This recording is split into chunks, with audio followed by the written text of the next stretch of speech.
Hello students, कैसे हैं आप सब।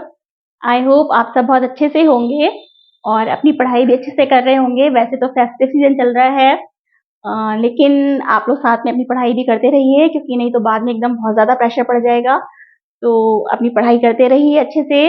Welcome to my channel Puja special व्याकरण क्लासेस। आज का टॉपिक है क्रिया।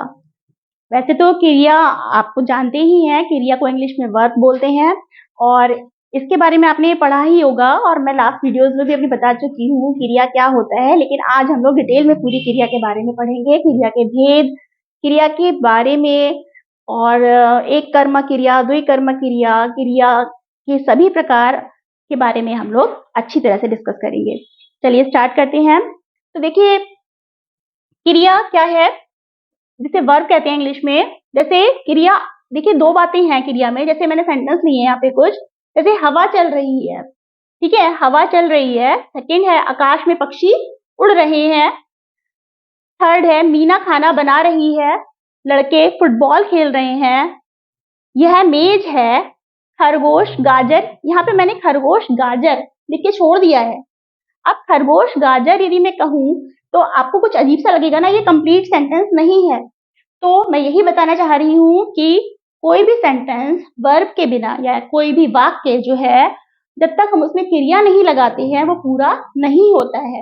तो कोई भी वाक्य क्रिया के बिना अधूरा है। तो जब मैं यहाँ पे खरगोश गाजर कुछ इनकम्प्लीट लगा, तो हम यदि यहाँ पे लिखे खरगोश गाजर, कुछ सेंस नहीं हुआ। तो खरगोश गाजर यदि मैंने लिखा खा रहा है, तो क्या हुआ, ये अब ये सेंटेंस पूरा हो गया, खरगोश गाजर खा रहा है। तो ये हमारा सेंटेंस पूरा। तो हमें इसका मतलब क्या हुआ, हवा चल रही है, चल रही है। कोई भी काम जो हो रहा है अपने आप हो रहा है, चाहे हम उसे कर रहे हैं, ठीक है। क्रिया दोनों तरह से होती है, चाहे उसे कोई करता है अपने आप होती है, स्वतः होती है, अपने आप हो सकती है। जैसे आकाश में पक्षी उड़ रहे हैं, या सूरज निकल रहा है, या हवा चल रही है। ये सब क्रियाएं क्या है, प्रकृति की हैं, जो अपने आप हो रही हैं। तो ये सब भी क्रिया है, ठीक है। और जो हम कर रहे हैं वो तो क्रिया होती ही है, ठीक है। तो अब के देखा आपने कि ये सारे सेंटेंसेस हैं क्रिया के। तो इसमें चल रही है, उड़ रहे हैं, खाना बना रही है, खेल रहे हैं, गाजर खा रहा है, ये सब क्या शब्द क्या है, क्रिया है। और एक शब्द ये भी है, यह मेज है। अब आप कहेंगे इसमें कोई काम तो नहीं हो रहा है, यह मेज है, तो इसमें मैम क्रिया कौन सी हुई। अभी मैं इसके बारे में भी डिटेल में बताऊंगी आपको, लेकिन आप ये समझ लीजिए कि क्रिया के बिना कोई भी सेंटेंस पूरा नहीं होता है। यदि यहाँ पर कोई काम नहीं हो रहा तो है शब्द जो है वो क्रिया है, इसे सहायक क्रिया कहते हैं। और सेंटेंस में क्रिया जरूर होती है, चाहे वो सहायक क्रिया के रूप में ही हो। यह मेज है, तो इसमें है जो है वो क्रिया है, ठीक है। अभी इसके बारे में मैं और डिटेल में बताऊंगी आपको। सहायक क्रिया जब पढ़ाऊंगी तो बताऊंगी कि यहाँ जहाँ पे यदि काम का होना या नहीं होना होता है, तो भी यहाँ उस सेंटेंस में क्रिया होती है, ठीक है। अब हम लोग की परिभाषा देख लेते हैं। जिन शब्दों से किसी कार्य का होना या किए जाने का पता लगता है उसे क्रिया कहते हैं। यानी जिन शब्दों से हमें किसी कार्य का होना, जैसे कि चलना, पढ़ना, सोना, खेलना आदि, ये सारे शब्द क्या है, क्रिया है। अब मैं आपको पढ़ा रही हूँ, ये भी क्रिया है। आप पढ़ रहे हैं, ये भी क्रिया है, ठीक है। जो भी हम काम कर रहे हैं, चाहे सो रहे हैं या कुछ भी कर रहे हैं, वो सब क्या है, क्रिया है, ठीक है। अब क्रिया मैंने जैसे कि बताया स्वतः अपने आप भी हो जाती है, जैसे सूरज निकल रहा है, नदी बह रही है, ये सब भी क्रिया है, ठीक है। अब एक बात और आती है इसमें क्रिया में, आपने पढ़ा होगा कि धातु कहते हैं। धातु, धातु क्या होता है। अब धातु से हमने क्रिया बनाने को आती है। धातु जो होता है वो क्रिया का मूल रूप धातु कहलाता है। क्रिया का मूल रूप धातु कहलाता है, जिससे क्रिया बनती है। मेन जो होता है, जैसे पढ़, लिख, बोल, हंस, गा, ठीक है, ये मूल रूप है।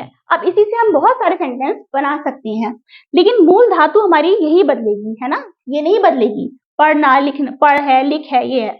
अब इसमें ना प्रत्यय जब हम लगा देते हैं, इसमें ना प्रत्यय लगाने से यह पूर्ण हो जाती है। जैसे कि पढ़ में ना लगा दिया, पढ़ना, हंस में ना लगा दिया, हंसना, लिख में ना लगा दिया, लिखना, और गा में ना लगा दिया हमने, गाना। तो इस तरह से ये प्रत्यय लगाने से, ना प्रत्यय लगाने से क्रिया पूर्ण हो जाती है। कुछ एग्जाम्पल्स देखिए। मैंने जैसे आपसे कहा कि ये हमारी कुछ धातुएं हैं, ये मूल धातुएं हैं, ठीक है। अब इसी से हम एक पड़ धातु से हम कई सारे सेंटेंस बना सकते हैं। लिंग वचन कर्म के अनुसार, काल के अनुसार सब बदले हुए सेंटेंसेस बनेंगे। संज्ञा सॉरी ये क्रिया भी विकारी शब्द है, क्योंकि ये लिंग वचन और काल के अनुसार बदल जाते हैं इसमें शब्द, ठीक है। अब जैसे देखिए एग्जाम्पल देखिए, तुम पढ़ रहे हो, नेक्स्ट मैं पढ़ रहा हूँ, तुम सब पढ़ते हो, वे सब पढ़ेंगे। अब देखिए इसमें तुम पढ़ रहे हो, सब में एक बात कॉमन है, पढ़ना, यानी धातु क्या है इसकी, पढ़ धातु।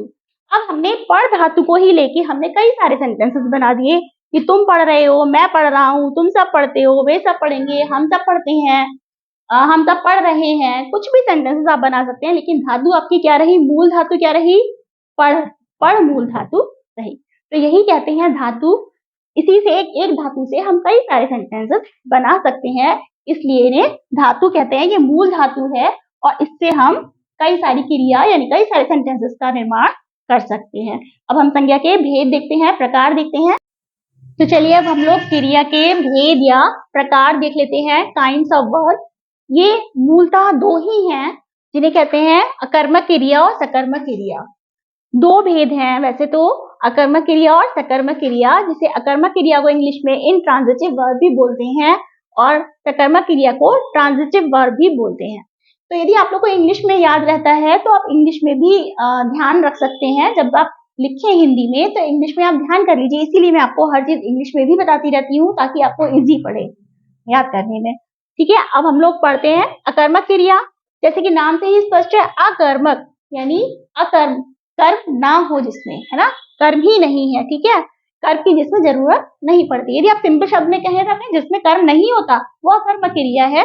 जैसे कि वाक्य में परिभाषा देख लेते हैं, वाक्य में जिन क्रियाओं को कर्म की अपेक्षा नहीं होती है, जिन क्रियाओं को कर्म की जरूरत नहीं होती है, अपेक्षा नहीं होती मतलब जरूरत नहीं होती है, अकर्मक क्रिया कहलाती है। अब जैसे एग्जाम्पल देखते हैं, रीता पढ़ रही है, ठीक है, रेखा गा रही है, रोहन खा रहा है, रवि सो रहा है। अब हमने ये नहीं बताया रीता पढ़ रही है, यदि हम इससे क्वेश्चन करेंगे क्या पढ़ रही है तो हमें नहीं पता रीता क्या पढ़ रही है, पढ़ रही है बस, ठीक है, कर्म नहीं है इसमें, ऑब्जेक्ट कर्म जो है इसमें वो नहीं होता है, तो वो हो गई हमारी अकर्मक क्रिया जिसमें कर्म नहीं होता है। रेखा गा रही है, क्या गा रही है नहीं पता हमको। रोहन खा रहा है, क्या खा रहा है नहीं पता। रवि सो रहा है, कहाँ पर सो रहा है, कैसे सो रहा है, ये सब कुछ नहीं पता। यार इसमें ऑब्जेक्ट नहीं है, कर्म नहीं है, तो यहाँ पर ये क्या हो गया, ये अकर्मक क्रिया। अब दूसरी है इसका भेद, सकर्मक क्रिया। सकर्मक क्रिया सकर्म यानी कर्म सहित, जो क्रिया कर्म के साथ होती है वो सकर्मक क्रिया कहलाती है, जिसे इंग्लिश में ट्रांजिटिव वर्ब कहते हैं। वाक्य में जिन क्रियाओं को कर्म की अपेक्षा होती है, इसमें कर्म की अपेक्षा होती है, तो यहाँ पर हम सकर्मक क्रिया कहलाती है। यानी कि सीधी से आप आसान शब्दों में कहें, जिस क्रिया में जिसमें कर्म होता है वो सकर्मक क्रिया कहलाती है। जैसे मैंने यही एग्जाम्पल्स आपके द्वारा लिए हैं और इसमें कर्म को ऐड कर दिया है, यानी ऑब्जेक्ट ऐड किया है। देखिए रीता इसमें था पढ़ रही है, आप रीता क्या पढ़ रही है, किताब पढ़ रही है। यदि रीता किताब पढ़ रही है आ गया तो ये क्या हो गया, ट्रांजिटिव वर्ब या सकर्मक क्रिया हुई। क्या पढ़ रही है, क्या पूछने पर हमें आंसर मिल जाता है। इसमें यही पहचान है इसकी, इसमें हम यदि क्या का क्वेश्चन करेंगे तो हमें इसका आंसर मिल जाएगा कि क्या कर रही है, क्या पढ़ रही है, कहाँ सो रहा है। इसका प्रश्न करने पर हमें जवाब यदि मिल जाता है तो क्या हो गया वहां पर सकर्मक क्रिया। जैसे तो रीता क्या पढ़ रही है, किताब पढ़ रही है, तो यहाँ पर सकर्मक क्रिया हो गई। रोहन सेब खा रहा है, क्या खा रहा है, सेब खा रहा है, तो यहाँ पर ये क्या हो गया, ऑब्जेक्ट इसमें दिया हुआ है तो ये क्या है, सकर्मक क्रिया। ये ऑब्जेक्ट है और ये क्रिया तो हमारी खा रहा है, पढ़ रही है तो है ही। अब रेखा गाना गा रही है, रेखा क्या गा रही है, गाना, हमें आंसर मिल गया।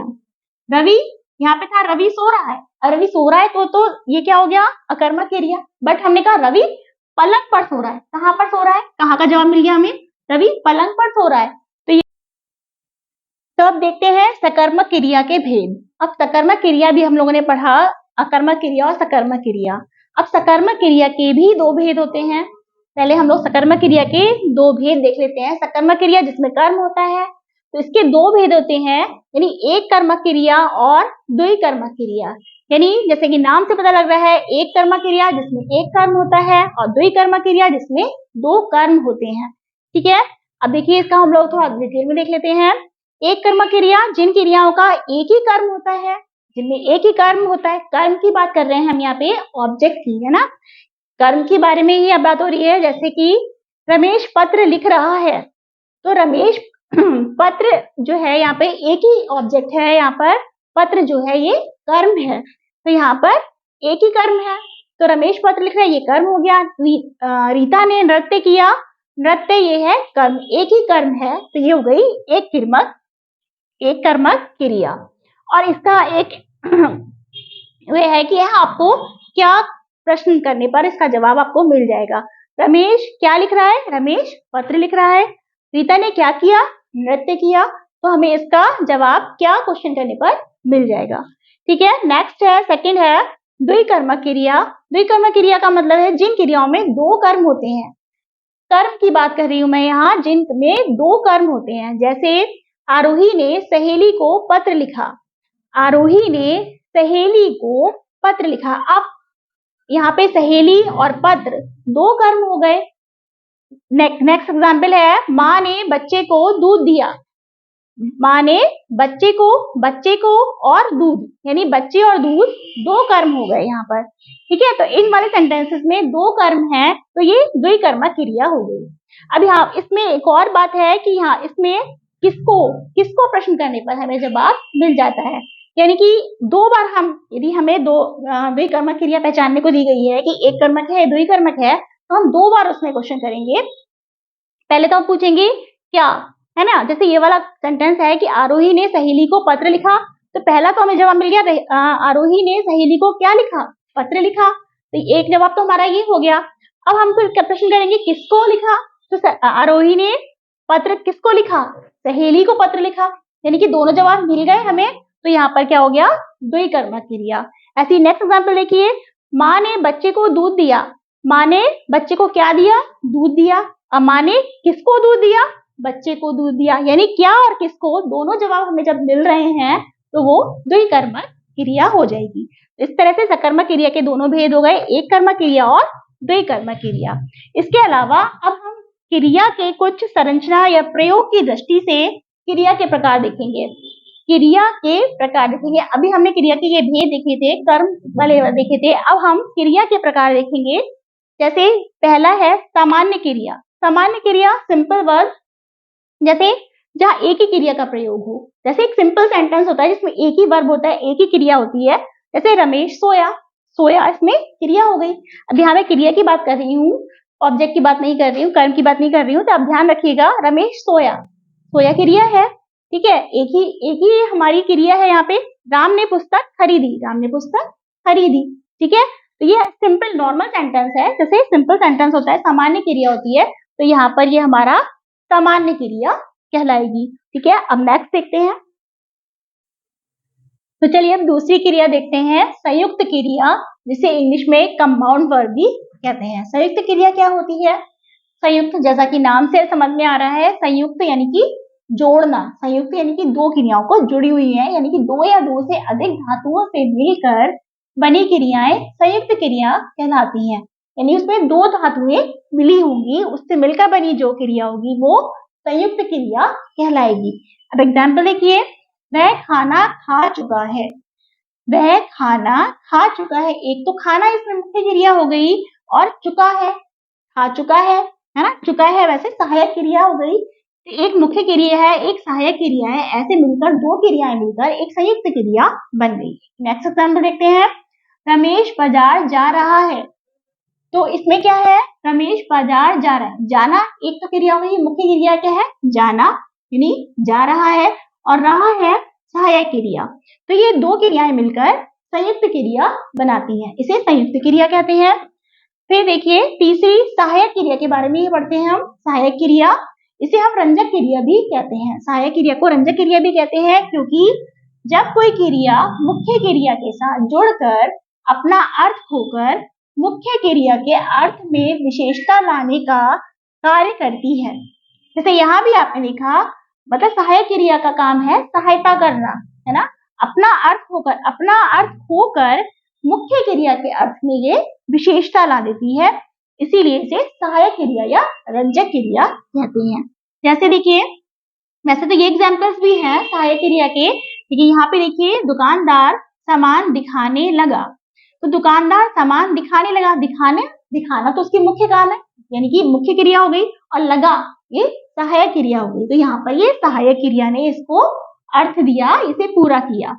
नेक्स्ट एग्जाम्पल, सब अंदर आ जाओ। सब अंदर आ जाओ, आना मुख्य क्रिया हो गई, आ जाओ, और जाओ सहायक क्रिया हो गई। ठीक है, तो ये हो गई सहायक या रंजक क्रिया। नेक्स्ट है नाम धातु क्रिया। अब ये नाम धातु क्रिया क्या होती है? जैसे हमने धातु पढ़ा ही था, जो क्रियाएं संज्ञा, सर्वनाम, विशेषण आदि शब्दों में ना प्रत्यय जोड़कर बनाई जाती हैं। ठीक है, वही सिंपल है नाम धातु क्रिया जो ना प्रत्यय जोड़कर बनाई जाती है। जैसे देखिए बात, बतियाना, है ना, बात को संज्ञा, सर्वनाम, विशेषण में हमें ना प्रत्यय लगाना है। अब वैसे बात शब्द है तो बतियाना हो गया। फिल्म है, फिल्माना, आजकल हम फिल्म कहते हैं ना, फिल्माना, ये दृश्य फिल्माया जा रहा है, फिल्माना। अपना, अपनाना, ठीक है। बड़बड़ करना तो बड़बड़ाना, वो बड़बड़ा रहा है। ठीक है, तो ये हो गई नाम धातु क्रिया। नेक्स्ट है प्रेरणार्थक क्रिया। प्रेरणार्थक क्रिया में क्या होता है? जिससे कर्ता स्वयं कार्य न करके किसी दूसरे को कार्य करने के लिए प्रेरित करता है। इसमें कर्ता स्वयं कार्य नहीं करता, कभी कभी कर्ता स्वयं भी इन्वॉल्व होता है, स्वयं भी प्रेरणा देता है, अधिकतर कार्य करने की प्रेरणा दूसरे को देता है। तो वहां पर प्रेरणार्थक क्रिया होती है। जैसे माँ ने धोबी से कपड़े धुलवाए, माँ ने कपड़े धोबी से धुलवाए, खुद नहीं धोए, माँ ने धोबी से धुलवाए। तो यहाँ पे क्या हो गया? प्रेरणार्थक क्रिया। अब देखिए कभी कभी प्रथम प्रेरणार्थक और द्वितीय प्रेरणार्थक क्रिया भी आती है, इसी में ही दो रूप है। प्रथम प्रेरणार्थक क्रिया क्या होती है और द्वितीय प्रेरणार्थक क्रिया क्या होती है, ये भी देख लेते हैं कि प्रथम प्रेरणार्थक क्या होता है, जिसमें कर्ता जो है स्वयं थोड़ा सा इन्वॉल्व होता है, यानी कि वो भी प्रेरणा देता है काम करने की। जैसे अध्यापक बच्चे को पाठ पढ़ाते हैं, अध्यापक बच्चे को पाठ पढ़ाते हैं, यानी कि स्वयं पाठ पढ़ाते हैं, तो इसमें अध्यापक भी इन्वॉल्व है। तो ये हो गई प्रथम प्रेरणार्थक क्रिया। और द्वितीय प्रेरणार्थक क्रिया क्या हो गई? अध्यापक मॉनिटर से बच्चे को पाठ पढ़वाते हैं। अध्यापक क्या करते हैं? मॉनिटर से बच्चे को पाठ पढ़वाते हैं, खुद नहीं पढ़ाते हैं, मॉनिटर से बच्चे को पाठ पढ़ाते हैं। तो ये यहाँ पे ये द्वितीय प्रेरणार्थक क्रिया हो गई। जैसे यहाँ भी द्वितीय प्रेरणार्थक की है ये कि माँ ने धोबी से कपड़े धुलवाए, माँ ने खुद नहीं धोए, माँ ने धोबी से कपड़े धुलवाए। तो ये भी द्वितीय प्रेरणार्थक क्रिया हो गई। लेकिन कभी कभी प्रथम आपसे पूछा जाए तो इसमें ये भी आप बता सकते हैं कि इसमें कर्ता स्वयं इन्वॉल्व या स्वयं भी प्रेरणा देता है काम करने की। ठीक है, अब नेक्स्ट देखते हैं। तो नेक्स्ट है पूर्वकालिक क्रिया, जिसे इंग्लिश में जिरेंडी वर्ब भी बोलते हैं। पूर्वकालिक क्रिया यानी कि इसमें क्या होता है, मुख्य क्रिया से पहले प्रयुक्त होने वाली क्रिया पूर्वकालिक क्रिया कहलाती है। यानी मुख्य क्रिया से पहले भी एक क्रिया जो प्रयुक्त होगी उसे ही हम पूर्वकालिक क्रिया कहेंगे। जैसे रमेश नहाकर पढ़ने चला गया, इसलिए बहुत इजी है, इसमें दो क्रियाएं, आपको एक काम हो चुका होगा और एक काम होगा। जैसे रमेश नहाकर पढ़ने चला गया, नहा चुका फिर वो पढ़ने चला गया, तो ये हमें पढ़ने से पहले नहाया क्रिया की यहाँ पे दो क्रियाएं होंगी, ये पूर्वकालिक क्रिया कहलाएगी। वह सो कर चला गया, पहले सोया, सो के चला गया, तो ये बहुत इजी है पूर्वकालिक क्रिया, इस तरह से पूर्वकालिक क्रिया बनती है। अब अभी मैंने आपको प्रेरणार्थक क्रिया बताई थी, उसमें मुझे लगा कि कुछ आपको क्रिया के कुछ एग्जाम्पल्स बता दूं उसमें क्रिया में प्रथम प्रेरणार्थक क्रिया और द्वितीय प्रेरणार्थक क्रिया कैसे बनती है, तो मैं उसके कुछ एग्जाम्पल्स आपको बता देती हूँ। देखिए जैसे मुख्य क्रिया क्या हुई, पीना, जैसे पानी पीना, पीना तो मुख्य क्रिया हो गई। अब प्रथम प्रेरणार्थक होगा तो उसमें पिलाना, यानी कर्ता खुद भी पिला सकता है, पिलाया। और ये पिलवाना, यदि किसी और से पानी पिलवाया तो ये हो गई द्वितीय प्रेरणार्थक क्रिया। तो इसमें कंफ्यूज मत होइएगा, प्रथम प्रेरणार्थक और द्वितीय प्रेरणार्थक के, इसीलिए मैं एग्जाम्पल्स आपको बता रही हूँ क्योंकि आप यहाँ कुछ जगह ये वाले एग्जाम्पल्स दिए हुए हैं। देखिए नेक्स्ट है लिखना, लिखना मुख्य क्रिया है, लिखाना किसी से लिखाया आपने, और लिखवाना किसी और से लिखवाया। ठीक है, नेक्स्ट है खाना, खाने का प्रथम प्रेरणार्थक हुआ खिलाना, यानी आप खुद भी खिला सकते हैं, माँ ने बच्चे को खाना खिलाया तो प्रथम प्रेरणार्थक हो गया। और खिलवाना यानी किसी और से खिलवाना, तो ये द्वितीय प्रेरणार्थक क्रिया हो गई। एक और एग्जाम्पल देखते हैं, बोलना तो बुलाना, जैसे हमने किसी को बुलाया तो कर्ता खुद इन्वॉल्व है इसमें, और बुलवाना किसी और से बुलवाया। नेक्स्ट है सीखना, तो सिखाना, खुद सिखा सकते हैं इसमें, और सिखवाना यानी किसी और से सिखवाया, तो ये द्वितीय प्रियार्थ क्रिया हो गई और प्रथम प्रियार्थ क्रिया के कुछ एग्जाम्पल्स थे। इसके अलावा यहाँ पर आपका ये चैप्टर क्रिया का चैप्टर कंप्लीट होता है। मैंने इसमें सभी कुछ बता दिया है आपको, क्रिया के भेद, क्रियाएं कितने प्रकार की, सारे प्रकार वगैरह सब कुछ बता दिया है। तो यदि इसकी एक्सरसाइज चाहिए तो उसको नेक्स्ट वीडियो में मैं वो एक्सरसाइजेस भी करा दूंगी आपको। लेकिन यदि वीडियो अच्छी लगी हो तो प्लीज शेयर कीजिए, सब्सक्राइब कीजिए और लाइक कीजिए। कमेंट करके बताइए वीडियो कैसी लगी और आगे कैसी वीडियो चाहिए आपको, और कमेंट करके बताइए कि वीडियो में आपको कोई परेशानी लगे या कोई चीज समझ में ना आई हो तो भी आप कमेंट करके प्लीज मुझे बताइए। Thank you so much.